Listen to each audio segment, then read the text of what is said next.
Alors maintenant on va attaquer le démontage des pignons. Alors là je me suis fait un petit peu avoir parce que je crois que les pignons modernes aujourd'hui c'est des petites vis qui les maintiennent, donc il suffit de les dévisser.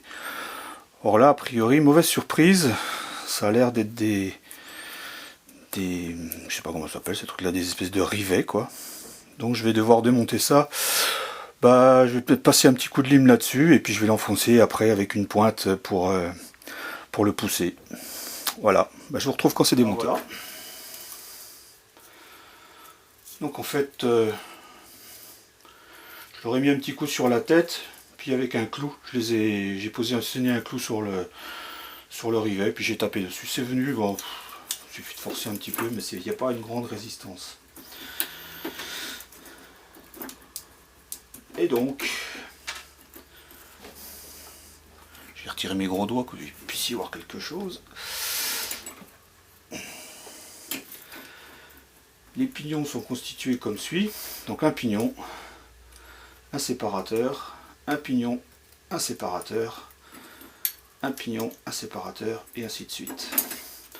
Donc là l'idée ça va être de récupérer le pignon qui m'intéresse, celui de 17 ou 18 dents, 19 dents, je ne sais pas quoi je vais les compter. Et puis je vais mettre de côté les autres pour si un jour je veux changer éventuellement mon rapport. Alors voilà le pignon que je vais adopter, c'est finalement le 19 dents. J'ai hésité entre le 17 et le 19, mais vu mon âge et mon poids, je pense que un petit 19. En sachant qu'on peut toujours effectivement modifier après, puisqu'on bricole tout, si on est capable de faire, on est capable de défaire et de refaire. La seule différence, c'est que comme là on n'aura plus de dérailleur, si je mets un pignon plus petit après, je pourrais raccourcir la chaîne. Alors que si je pars sur un pignon trop petit et que je ragrandis après le pignon, je vais devoir agrandir la chaîne, ce qui n'est pas forcément une opération plus facile. Autre chose, donc à l'avant j'aurai un 42 dents, je crois, reconfirmé quand on s'en occupera. Donc j'aurai un rapport de 42-19. Sachez que les rapports sont importants, ne serait-ce que pour votre facilité de pédalage. Sachez qu'en fixie, il n'y a plus de moyen de monter les vitesses, donc on monte les côtes comme on descend les pentes ou on roule sur le plat.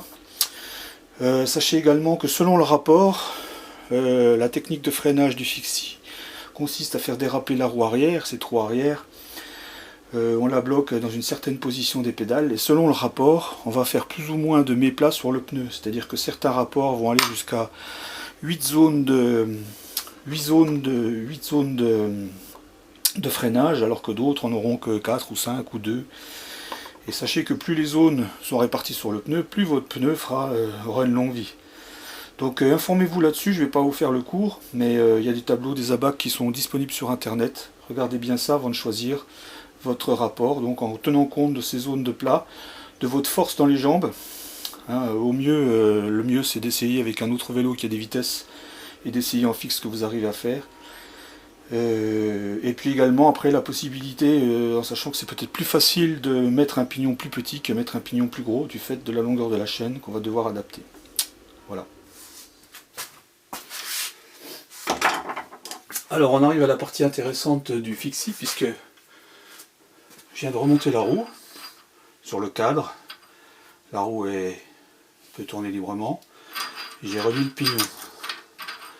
Donc là l'idée, ça va être de positionner le pignon sur la roue de façon à ce que l'axe de la chaîne, enfin que la chaîne soit bien dans l'axe avec le pédalier. Donc je vais remettre la chaîne.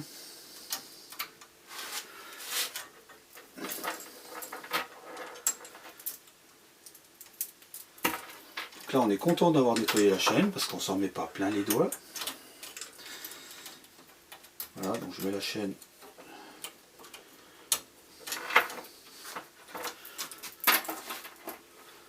sur le pédalier.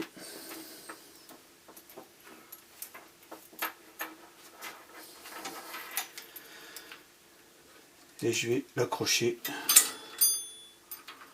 comme je peux. Donc en fait j'ai pas pris de fil fer, j'ai trouvé du câble électrique. Le but c'est de fermer la chaîne sommairement en la tendant un petit peu de façon à pouvoir régler mon pignon. L'idée, ça va être de régler la chaîne de façon à ce qu'elle soit bien dans l'axe. Voilà, j'ai positionné mon pignon de façon à ce que la chaîne du pignon au pédalier avant ait une belle ligne plus ou moins parallèle à l'axe du vélo, on va dire. Je ne sais pas si on voit bien. Enfin, ce qui craindrait vraiment, c'est d'avoir la chaîne qui soit complètement en travers par rapport au vélo, quoi. Là, si je me mets par rapport au cadre, on voit que la chaîne est à peu près bien positionnée. Donc je vais marquer l'endroit où se trouve mon pignon et je vais après trouver des entretoises de façon à pouvoir régler correctement mon pignon par rapport à cette ligne de chaîne. Dans la série Isostu, c'est même ça qu'on les reconnaît. J'ai acheté un bout de raccord de tuyau PVC, ça coûte 40 centimes le truc là. C'est du diamètre 40, comme son nom moins, en sachant que la roue là elle fait à peu près 36 de diamètre. Donc j'ai mesuré que la distance entre ici et le pignon devait être à peu près de 20 mm, donc je vais découper une tranche en tâchant de couper le plus perpendiculaire possible par rapport à l'axe, de façon à faire quelque chose d'assez propre. Donc je vais faire ça à la scie. Je mettrai mon pignon et ensuite je compléterai avec les intercalaires qu'il y avait avant entre chacun des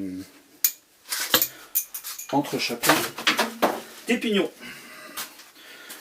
Le problème c'est que j'en ai pas assez. Alors une autre solution pourrait consister à essayer de trouver un autre jeu de pignons, de le démonter afin de récupérer les intercalaires. C'est une autre possibilité qui doit fonctionner et qui est peut-être plus élégante que mon tuyau de plomberie. Voilà, ma bague est réalisée. Bon, bien sûr, après je mettrai un petit coup de peinture noire dessus. Comme ça, ça se verra plus.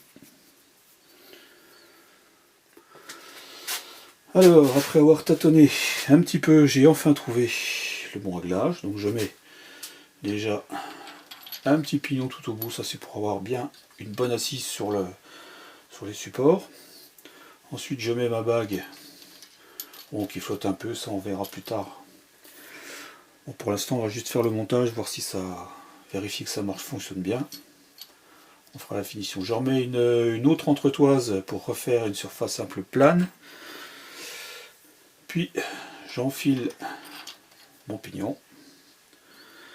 Et je complète avec le reste de cale.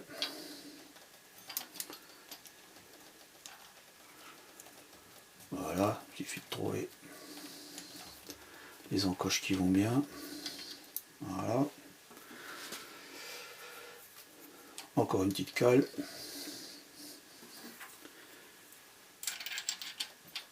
Et la bague qui serre tout.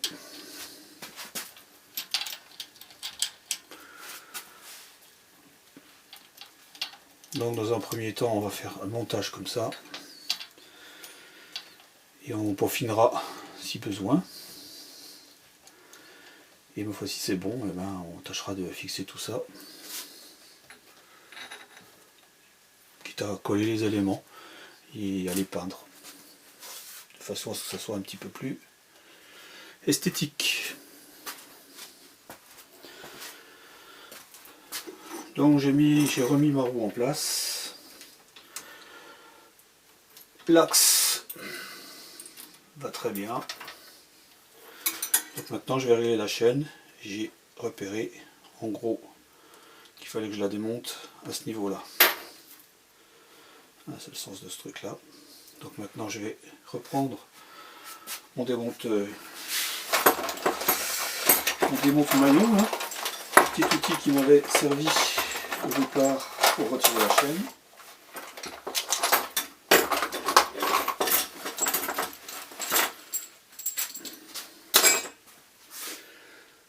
Voilà. Et voilà, un fixie. Un petit coin avant, un petit coin en arrière.